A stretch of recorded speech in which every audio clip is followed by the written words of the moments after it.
آج لسانی تعصب بھی ہے کہ فلاں تو سرائکی ہے، فلاں پنجابی ہے، فلاں جو ہے وہ بلوچی ہے، اور فلاں جو ہے وہ پٹھان ہے۔ یہ کسی مسلمان کی شان کے لائق نہیں اس طرح کی دشمنیاں پالنا۔ خاندانی عصبیت، یہ فلاں خاندان کا ہے، یہ فلاں خاندان کا ہے، میں تو فلاں خاندان کا ہوں، یہ کسی مسلمان کے لیے جائز نہیں ہے۔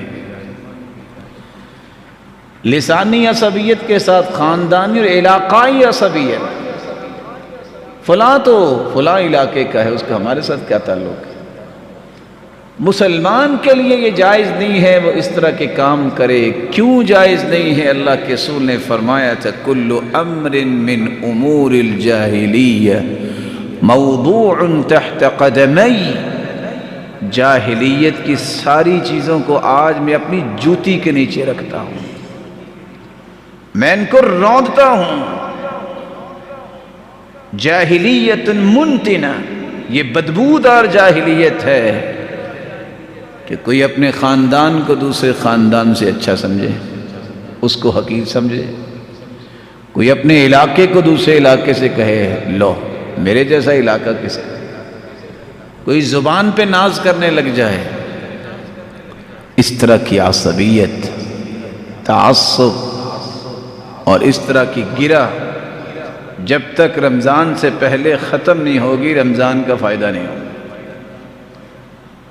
اور انتقام کی آگ کو ٹھنڈا نہ جب تک کیا جائے، اس وقت تک دل صحیح کام ہی نہیں کرتا۔ یہاں کتنے میرے معزز اور پیارے بھائی بیٹھے ہوں گے جن کو اللہ نے گاڑیاں دی، اللہ ان کی حفاظت فرمائے، اور جن کے پاس نہیں اللہ ان کے لیے بھی آسانیاں فرما دے۔ وہ جانتے ہیں کہ انجن میں اگر حرارت آ جائے گاڑی بند ہو جاتی ہے،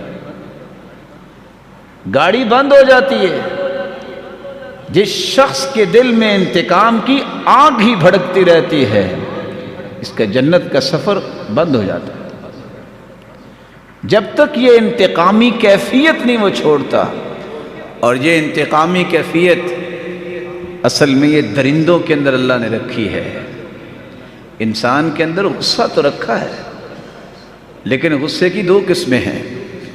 اللہ کی ذات کے لیے غصہ، جب کوئی دین کے خلاف بات کرتا ہے، اللہ کی توہین کرتا ہے، اس کے رسول کی توہین کرتا ہے، قرآن کی توہین کرتا ہے، دین اور دینداروں کی توہین کرتا ہے، تو وہاں مسلمان کو غصہ آنا چاہیے۔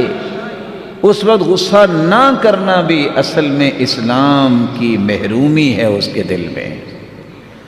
وَيُذْهِبْ غَيْظَ قُلُوبِهِمْ، اللہ کے نبی کے صحابہ کو بھی یہ غصہ آیا کرتا تھا۔ قرآن کہتا ہے اللہ ان کے غصے کو دور کریں گے کب؟ جب وہ گردنیں اڑا دیں گے کافروں کی، تو غصہ ٹھنڈا ہوگا کہ انہوں نے ہمارے مسلمان بھائیوں کو مارا تھا۔ ایک غصہ ہوتا اپنی ذات کا، اپنی ذات کے غصے میں انسان اس قدر جو ہے وہ حدود کراس کر جائے کہ وہ اپنے دل کو ٹھنڈک دینے کے لیے نہ کسی انسان کو دیکھے، نہ کسی حیوان کو دیکھے، نہ کسی بڑے کو دیکھے، نہ کسی چھوٹے کو دیکھے، اور اس قدر آگے نکل جائے۔ ظالم بادشاہوں کی کہانیاں پرانی پڑھیے، ایسے ایسے لوگ بھی ظالم آئے ہیں جہاں انسان انہوں نے قتل کیے، وہاں بلی جیسی مخلوق اور جانوروں کو بھی صرف غصہ ٹھنڈا کرنے کے لیے مارا۔ اس لیے اللہ کے رسول صلی اللہ علیہ وسلم نے فرمایا تھا کسی پرندے کو نشانہ پکا کرنے کے لیے نہ مارا کرو۔ ہاں آپ شکار کر سکتے ہیں، لیکن اس کو استعمال بھی نہیں کرنا، اپنے نشانے پکے کرتے رہنا، اس سے منع کر دیا تھا۔ اسی طرح انتقام کی بھی دو قسمیں ہیں، ایک انتقام اللہ بھی لے گا، ایک انسان انتقام لیتا ہے، اور علماء امت نے اس انتقام کی دو قسمیں لکھی ہیں۔ ایک وہ انتقام ہوتا ہے جس کے نتیجے میں انسان اللہ کی قربت حاصل کرتا ہے، جیسا کہ ہم جہاد کرتے ہیں تو کافروں سے انتقام لیتے ہیں، اللہ کا قرب ملتا ہے۔ ایک وہ انتقام ہے جس کے تین مقاصد ہوتی ہیں، بقصد التشفی، میرے دل کو سکون آ جائے، والتنکیل، فلاں نے ایسے کیا ہے نا، اس کو میں ایسا سبق سکھاؤں گا، یاد کرے گا، اس کو میں عبرت بنا کے چھوڑوں گا۔ والتجاوز، یا حدود سے تجاوز کر جانا، یہ انتقام اللہ کے ہاں پسندیدہ نہیں ہے۔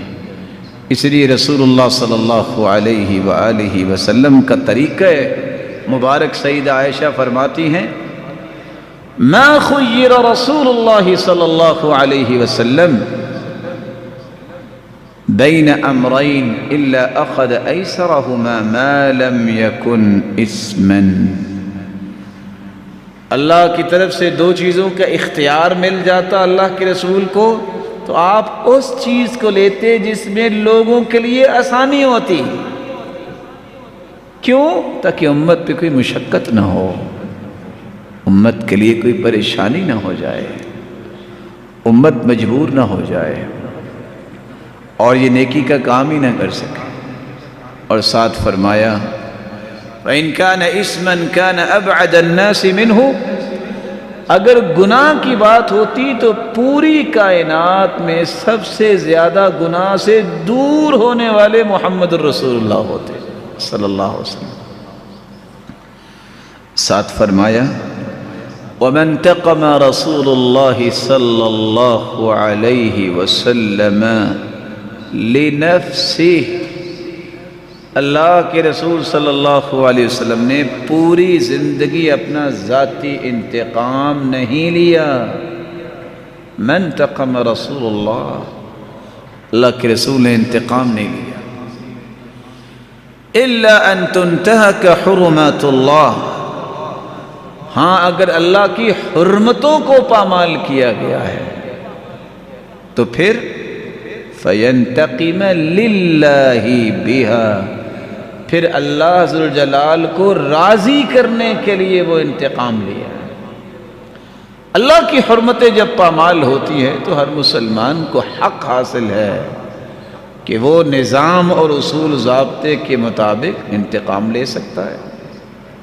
اس کے لیے عدالتیں بھی موجود ہیں، جوڈیشری کا دنیا کا نظام موجود ہے، جیسا تیسا بھی ہے، لیکن ذاتی انتقام رسول اللہ صلی اللہ علیہ وآلہ وسلم نے نہیں لیا۔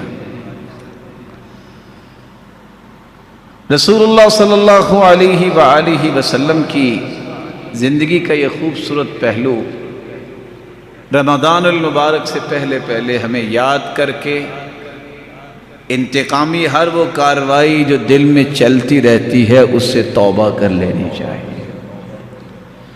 اپنے دل کو اس طرح کے جذبات سے خالی کر لینا چاہیے۔ پرانے زمانے میں لالٹین ہوا کرتی تھی، اس کا شیشہ اور اس کا مرر جتنا صاف کرتے تھے روشنی دور تک جاتی تھی۔ دل کا شیشہ جتنا صاف ہوتا ہے اس کے اندر روشنی اسلام کی اور قرآن کی زیادہ ہوتی ہے، اور جس کا دل جتنا زیادہ روشن ہوتا ہے اتنی اس کی مسکراہٹیں اس کے چہرے پہ زیادہ ہوتی ہیں۔